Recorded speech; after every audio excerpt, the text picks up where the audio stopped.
दिल्ली के मुख्यमंत्री अरविंद केजरीवाल मामले में उपराज्यपाल विनय सक्सेना ने मुख्य सचिव की चिट्ठी पर आम आदमी पार्टी की प्रतिक्रिया दी। दिल्ली सरकार में मंत्री और आम नेता अतिशी ने कहा है कि सीएम अरविंद केजरीवाल को मारने की बीजेपी साजिश रच रही है। दिल्ली सरकार में मंत्री अतिशी ने कहा कि सीएम केजरीवाल का शुगर लेवल 8 से ज्यादा पर 50 से नीचे आ चुका है। सीएम कोर्ट में जा सकते हैं, ऐसी स्थिति में खतरा है। अतिशी का यह बयान दिल्ली के उपराज्यपाल विनय सक्सेना के प्रधान सचिव की ओर से दिल्ली के सीएम पर आरोप लगाने के बाद आया। एलजी के प्रधान सचिव ने आरोप लगाया कि जेल में अरविंद केजरीवाल कैलोरी कम हो रहे हैं, जिसके चलते उनका वजन कम हो रहा है। इस बात का खुलासा एलजी के प्रधान सचिव ने दिल्ली के मुख्य सचिव को लिखी चिट्ठी में की है। एलजी की चिट्ठी में कहा गया है कि सीएम अरविंद केजरीवाल पर स्वास्थ्य पर उन्होंने चिंता व्यक्त की है। इसे लेकर एलजी के प्रधान सचिव ने दिल्ली के मुख्य सचिव को एक पत्र लिखा है, जिसमें 6 से 13 जुलाई के बीच अरविंद केजरीवाल की डाइट और इंसुलिन से संबंधित जानकारी लिखी गई है। दरअसल CM Arvind Kejriwal supreme court की ओर से इस मामले में अग्रिम जमानत मिलने के बाद भी तिहाड़ जेल में है। इसकी वजह यह है कि दिल्ली आबकारी नीति मामले में सीबीआई के एक अन्य केस वह न्यायिक हिरासत में है। सीबीआई के मामले में दिल्ली हाईकोर्ट में इस मसले पर अभी हाईकोर्ट का फैसला नहीं आया है। माइक्रोसॉफ्ट के इतिहास में अब तक के सबसे बड़े आउटेज के रूप में सामने आई है। इसके कारण विंडोज सिस्टम के लिए क्राउड स्ट्राइक फाइल कंसेंसर सॉफ्टवेयर के दोषपूर्ण अपडेट के कारण एक ये आईटी समस्या सामने आई थी।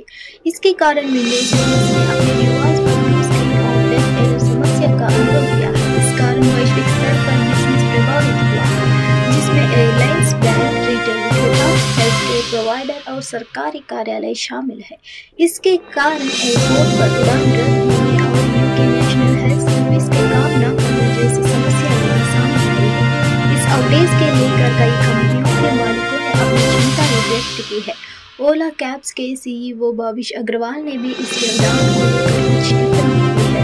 उन्होंने स्वीकार किया कि अनजाने में हुई गलतियों के कारण आउटेज हो सकती है, जरूरी नहीं कि वे दुर्भावनापूर्ण इरादे के संकेत दें।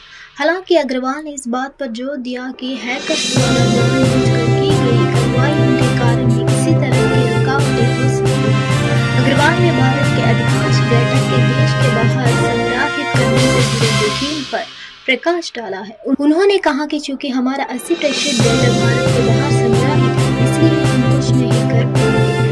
सरकार से संभव जोखिमों को कम करने के लिए डेटा ट्रांसफर नीतियों को प्राथमिकता देने का आग्रह किया है।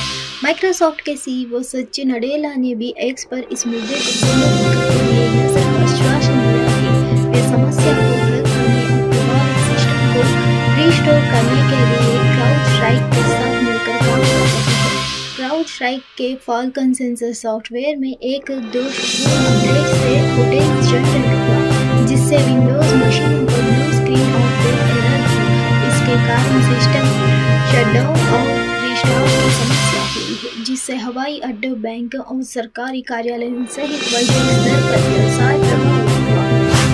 यूपीएससी के अध्यक्ष मनोज सोनी ने व्यक्तिगत कारणों के इस्तीफा दे दिया है। उनका इस्तीफा जून को अंत में दिया गया था। इसके स्वीकार होने की आधिकारिक जानकारी सामने नहीं आई है। सूत्र बताते हैं कि फिलहाल डीओपीटी के इस्तीफा स्वीकार नहीं किया है। सोनी का कार्यकाल 2029 में समाप्त होता है, लेकिन उन्होंने अनुपम मिशन पर अधिक ध्यान देने के लिए इस्तीफा दिया है।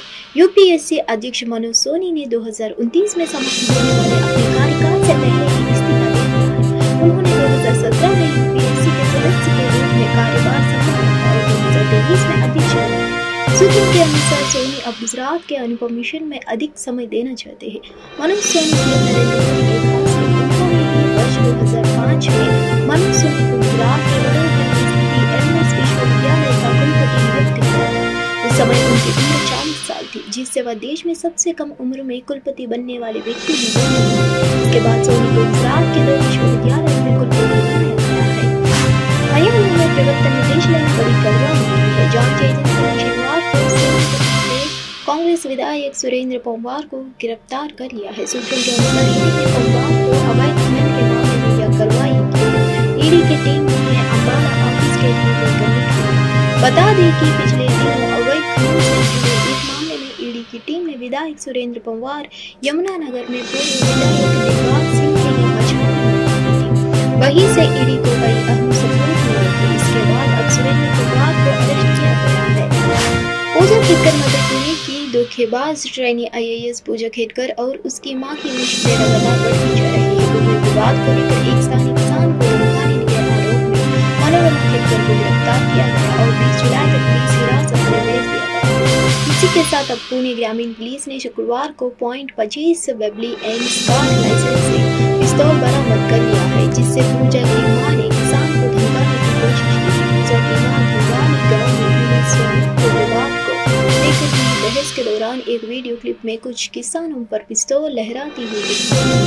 स्थानीय अपराध शाखा की टीम ने बीते दिन दोपहर 2 बजे बीज बना रहे मनोरमा के हमले के तलाशी के दौरान पिस्तौल, 3 जिंदा कारतूस और 9 बंदूक लाइसेंस दस्तावेज बरामद किए हैं।